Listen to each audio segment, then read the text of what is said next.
People are willing to work for free and they are willing to work for a reasonable wage, but offer them just a small payment and they will walk away. Welcome to the Hidden Why podcast. This is episode 278.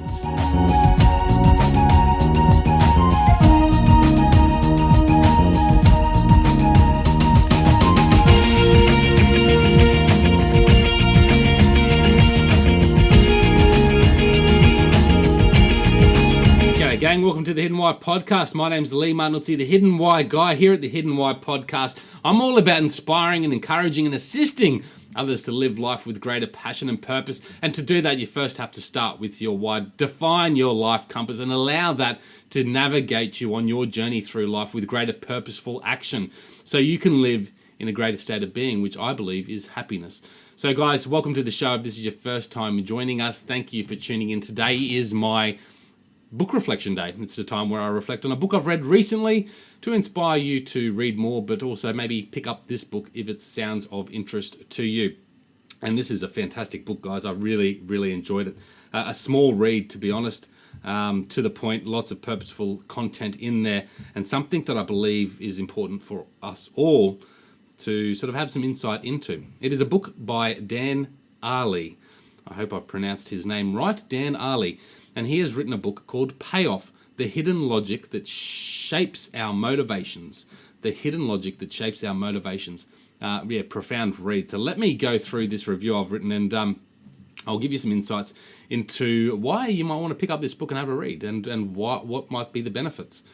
So if you are looking for insights behind human motivation, you'll definitely benefit from reading this book. So if you're interested in human motivation, Dan Ariely addresses this topic beautifully. Whether you seek greater self-motivation or you wish to have a greater influence on the motivation of people around you in the workplace or in your personal life, I think you'll really get some great insights from this book to help you think more deeply about the effects of your approach.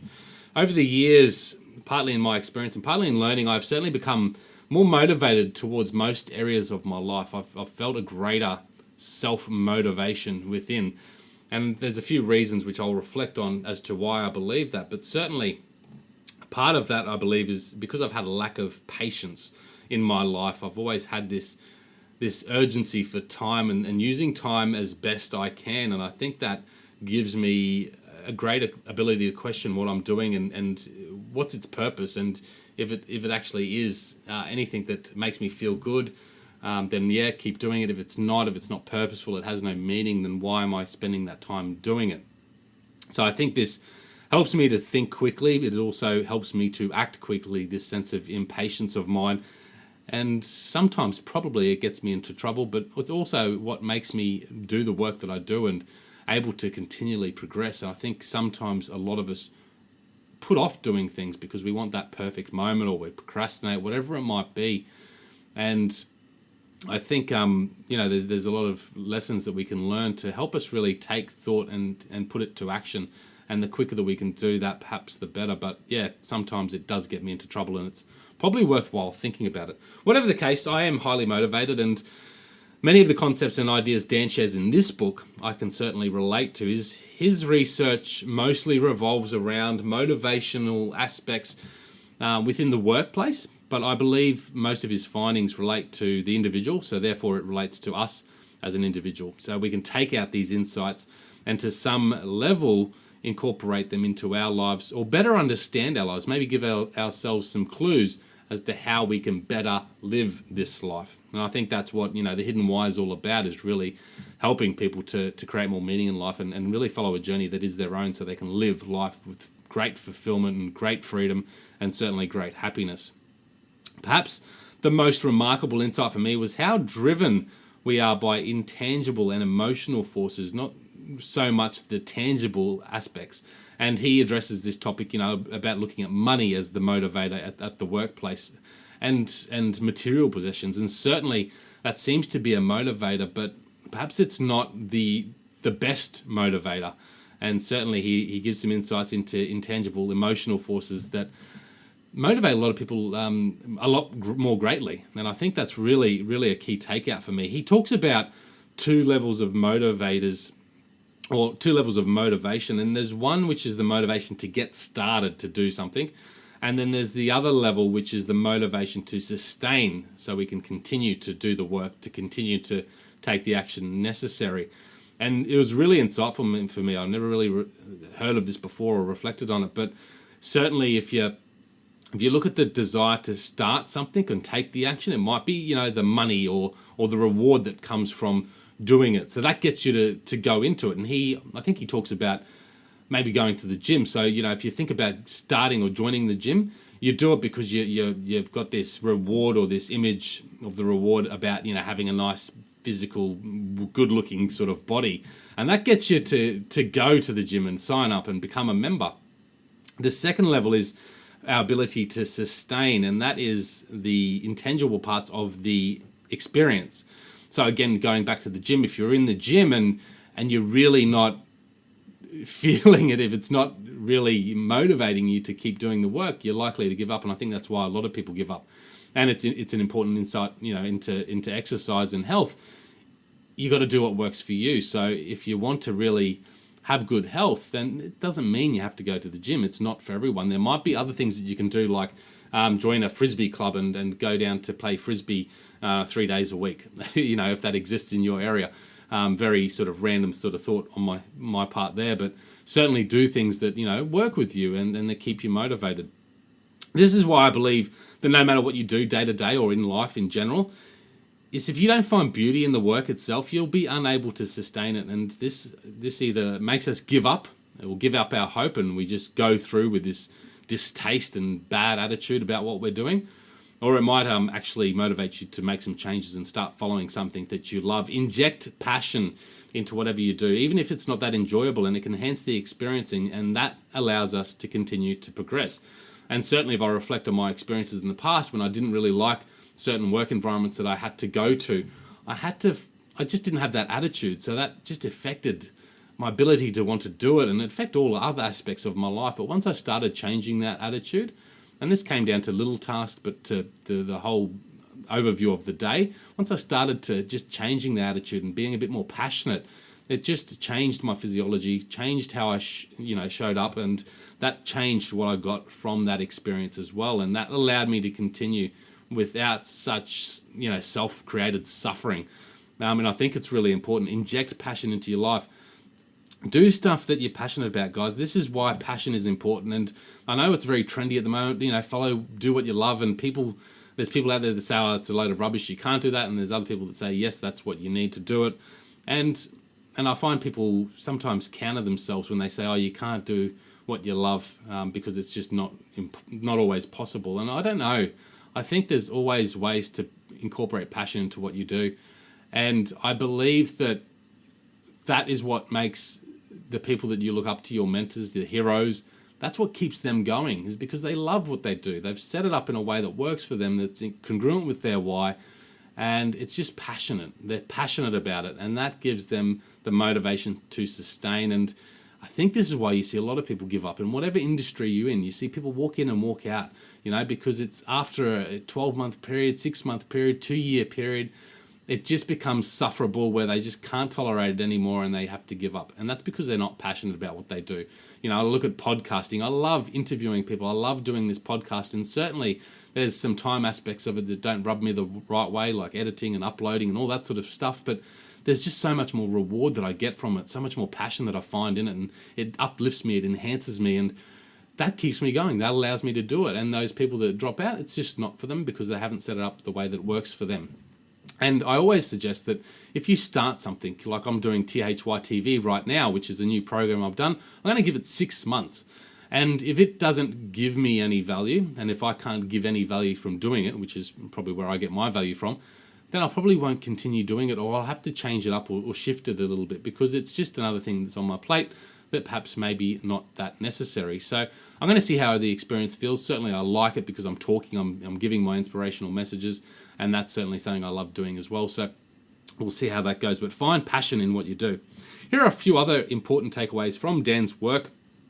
Number one is, find meaning in what you do. If there's no greater purpose, then what is going to give you the motivation to do it? And that's really finding that deep why. If you don't have that deep why, if you don't have that deep reason for doing something, you're probably not going to do it.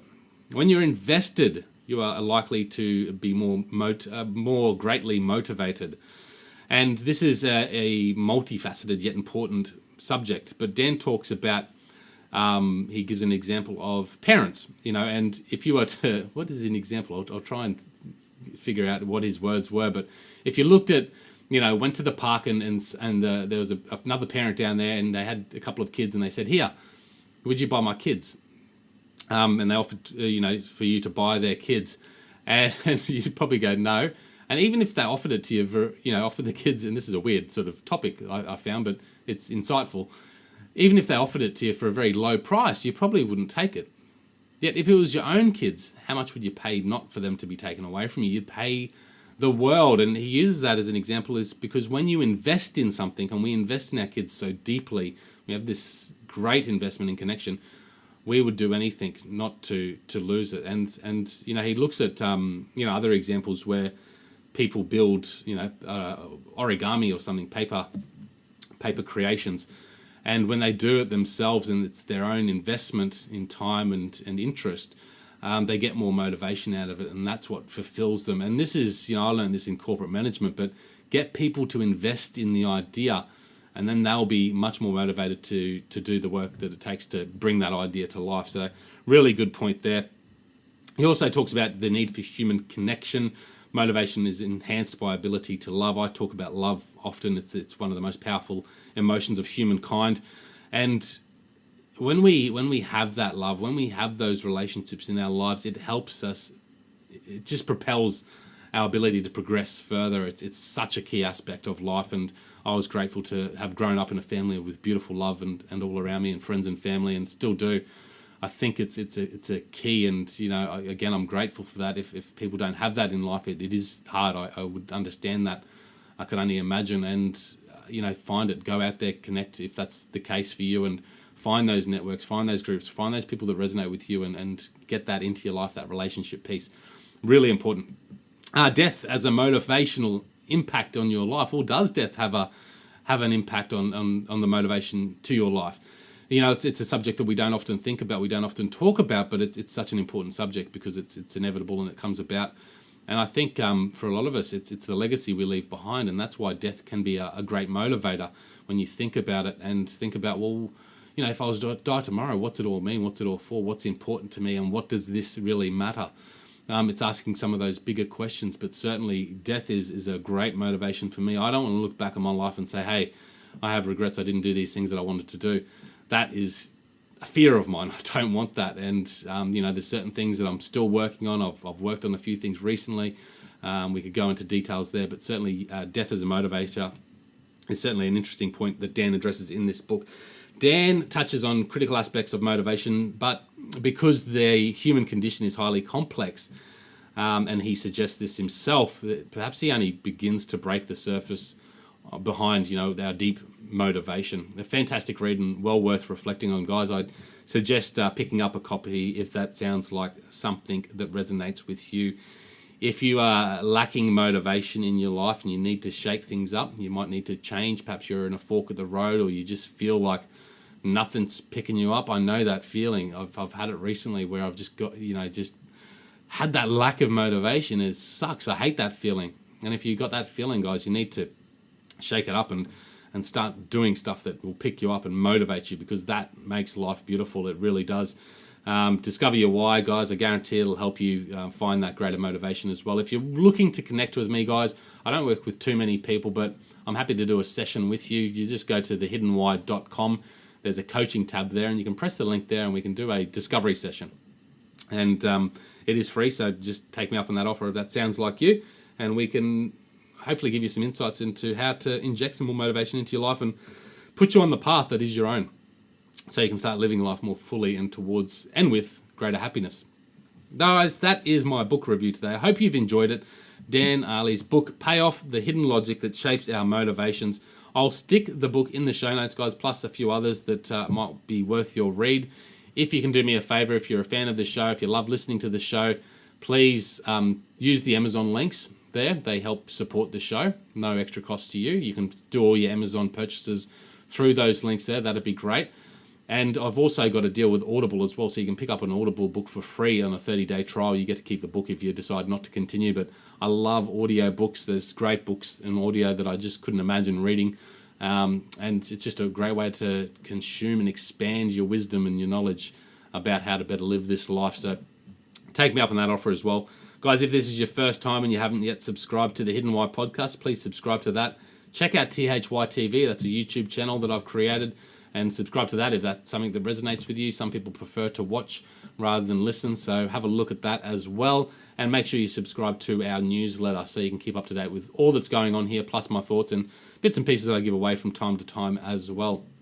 So guys, check it all out there. I am on Facebook, I am on Twitter, so you can connect with me there. My email address is available online at thehiddenwhy.com as well, so you can always connect with me if you have any questions or suggestions for the show.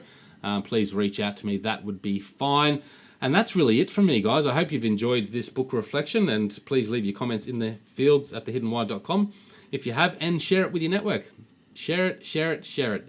Giving is sharing. So, I mean, what is it? Living is giving. So please share it with your network, guys, if you love it, and that'd be a huge favor for me as well. Thanks, guys. Until next time, you know what to do. You need to go out there, breathe more passion into every single moment. You need to do everything with greater purpose, and in doing so, you will live your hidden why. This is The Hidden Why. My name is Lee Martin, signing out. See ya.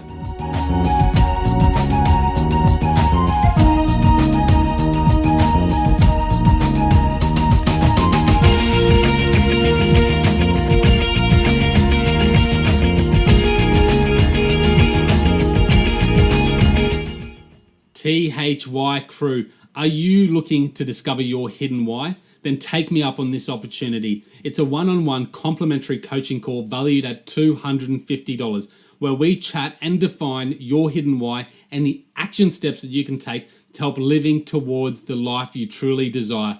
Guys, there's a limited amount of spaces available. What you can do is jump onto thehiddenwhy.com, go to the coaching tab, press the link, and then schedule a time that suits you. Would love to chat with you soon.